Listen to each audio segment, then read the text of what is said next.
ইংলিশে ভালো করে কথা বলতে গেলে হোয়েন এবং হোয়াইল এই দুটি শব্দের যে স্ট্রাকচার মানে সেন্টেন্স গঠনের ক্ষেত্রে আপনাদের কিন্তু অবশ্যই জানতে হবে। কারণ ইংলিশে কথা বলতে গেলে যখন মানে হোয়েন, হোয়াইল এটা মানেও যখন, এইটা কিন্তু প্রায়শই আমরা ব্যবহার করে থাকি, কিন্তু কোথায় আমরা হোয়েন ব্যবহার করব, কোথায় আমরা হোয়াইল ব্যবহার করব, এই জায়গাটা কিন্তু একটু কনফিউজ হয়ে যায় ম্যাক্সিমাম বাংলা মিডিয়ামের স্টুডেন্ট। তাই আজকে কনফিউশন কিন্তু একেবারে রিমুভ হয়ে যাবে, সমস্ত ডাউট কিন্তু ক্লিয়ার হয়ে যাবে।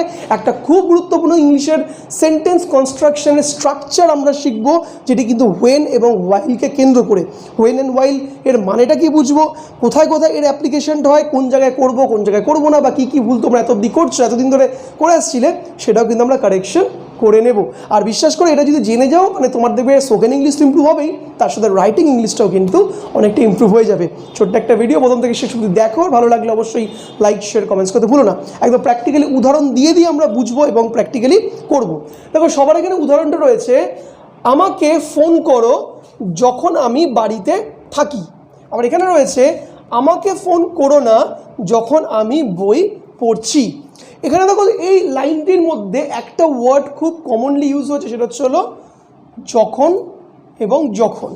এবার সমস্যা হচ্ছে হলো যখন মানেই কিন্তু আমরা জানি হোয়েন, কিন্তু যখন মানে কিন্তু হোয়াইলও, রাইট? কিন্তু কোথায় যখন ইউজ করবো হোয়েন হিসেবে, কোথায় যখন ইউজ করবো হোয়াইল হিসেবে, এটাই তো কনফিউশন। চলো কনফিউশন একদম ছোট্ট কথা রিমুভ করে দিই। দেখো হোয়েন অ্যান্ড হোয়াইলের মানেগত কোনো ডিফারেন্স নেই। ধরো না তোমার ভালো নাম হচ্ছে হলো ধরো না কি তোমার ভালো নাম হচ্ছে হলো সুজয়, এবং তোমার মা তোমাকে ভালোবেসে ডাকে হচ্ছে হলো কী বলে ডাকে, তোমাকে বলে মানে বাবু বলে তোমায় ডাকে। ওকে, তোমার তো ভালো নাম হচ্ছে হলো ধরো না সুজাতা, বা তোমার মা তোমাকে ভালো করে মনা বলে ডাকে না? তাই এক্স্যাক্টলি যে সুজাতা সেই মনা।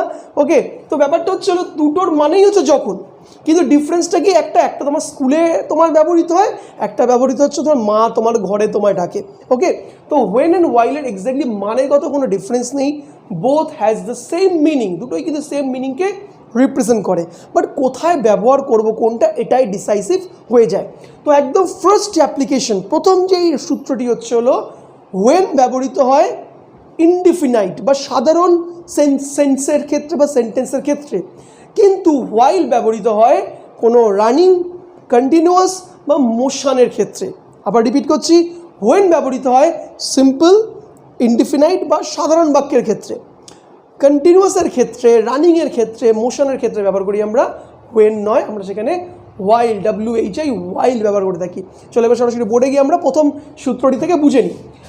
আমাকে ফোন করো যখন আমি বাড়িতে থাকি।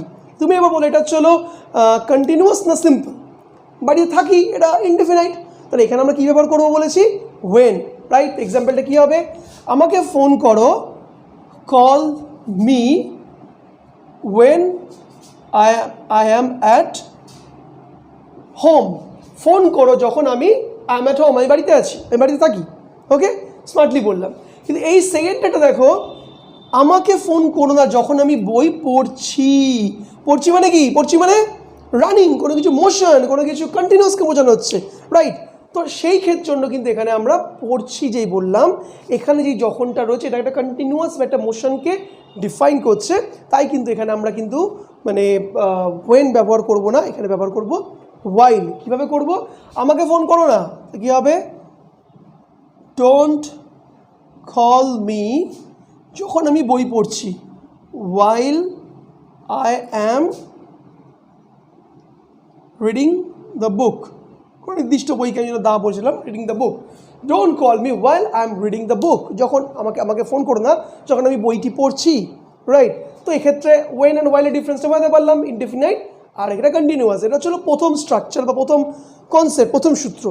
এবার চলে আসছে দ্বিতীয় সূত্র। দ্বিতীয় সূত্রটাও কিন্তু খুব ইম্পর্টেন্ট, প্রচুর আমরা ইউজ করি, মানে বাংলায় তো প্রচুর ব্যবহার করি, এবং এই সূত্রটা জানি না বলে আমরা ইংলিশে মানে কী হয়, ইংলিশে আমরা মানে ওটাকে এড়িয়ে যাই বা বলতে চাই না বা বলি না। তা আজকের থেকে এড়াবো না, এইটার বাক্য প্রচুর ইউজ করি। আমরা বলি না যে আমি এই খেলতে খেলতে গল্প করছি, তুমি হাঁটতে হাঁটতে ফোনে কথা বলছো, এই তুই রেল লাইন ক্রস করতে করতে ফোনে কথা বলিস না। বলি আমরা প্রচুর কথা। এই টাইপের বাক্যগুলো আমরা কিভাবে আমরা করব? ওকে, হাঁটতে হাঁটতে, খেলতে খেলতে, ওকে, চলতে চলতে, যেতে যেতে, এটা করো ওটা করো না, এটাই বাক্য। দেখো try to understand, very easy, ভালো করে বুঝে নাও। এটা হচ্ছিল কন্টিনিউয়াস ফর্ম। আমি যদি বলি, যেখানে দেখো লাইনটা দেওয়া রয়েছে, সে টিভি দেখতে দেখতে ভাত খাচ্ছে। সে টিভি দেখতে দেখতে মানে এটাও কন্টিনিউয়াস, ভাত খাচ্ছে এটাও কন্টিনিউয়াস। ওকে, সে টিভি দেখতে দেখতে ভাত খাচ্ছে, রাইট।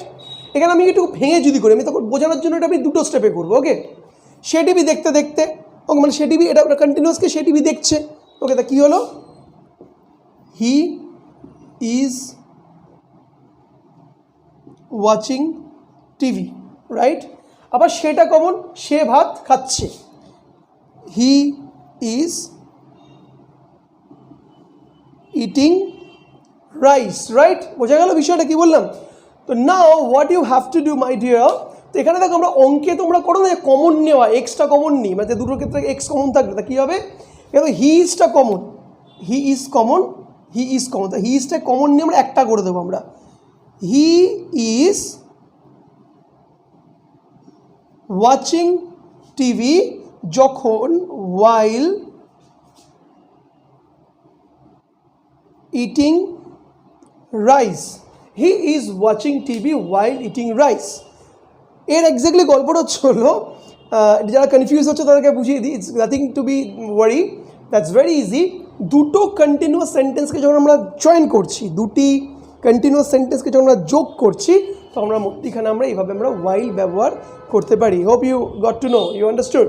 তো he is watching TV while eating rice, সে টিভি দেখতে দেখতে কী করছে? টিভি দেখতে দেখতে ভাত খাচ্ছে। এবার দেখো পরের একটা লাইন আছে, পরের লাইনটা তোমরা একটু ভালো করে দেখো, আমি বই পড়তে পড়তে গান শুনছি। এটা ডাইরেক্ট তোমরা চেষ্টা করো কী হবে এটা, আমি বই পড়তে পড়তে গান শুনছি। ওকে, আমি বই পড়তে পড়তে মানে আমি বই পড়ছি, সরি শুনছিলাম, মানে আমি বই পড়তে পড়তে গান শুনছিলাম, মানে আমি বই পড়ছিলাম দাঁড়ি, আমি গান শুনছিলাম। দুটি আলাদা আলাদা সেন্টেন্সকে জয়েন করবো আমরা কি দিয়ে? while দিয়ে। তো ডাইরেক্ট করে দিই। ওকে, তো কী হবে? আমি বই পড়তে পড়তে গান শুনছিলাম, আই অ্যাম, সরি অ্যাম না, এটা পাস্ট টেন্স হবে, তাহলে was, I was reading book while listening to song। তো এখানে আই ওয়াজটা এর ক্ষেত্রে রয়েছে, আই ওয়াজটা এর ক্ষেত্রে রয়েছে, কিন্তু আই ওয়াজটা আমরা এক্সের মতন কি কমন নিলাম অঙ্কের মতো। I was reading book while listening to song, আমি বই পড়তে পড়তে গান শুনছিলাম। এখানে শুনছিলাম যেহেতু পাস্ট হয়েছে, তাই এখানে কিন্তু ওয়াজ বা ওয়্যার বসবে অ্যাকর্ডিং টু দ্য মানে সাবজেক্ট, রাইট। তো এই স্ট্রাকচারটা খুব ইম্পর্টেন্ট, ইংলিশে কথা বলতে গেলে, ইংলিশে লিখতে গেলে, মানে সেভারাল টাইম কিন্তু আমরা এটা ব্যবহার করে থাকি।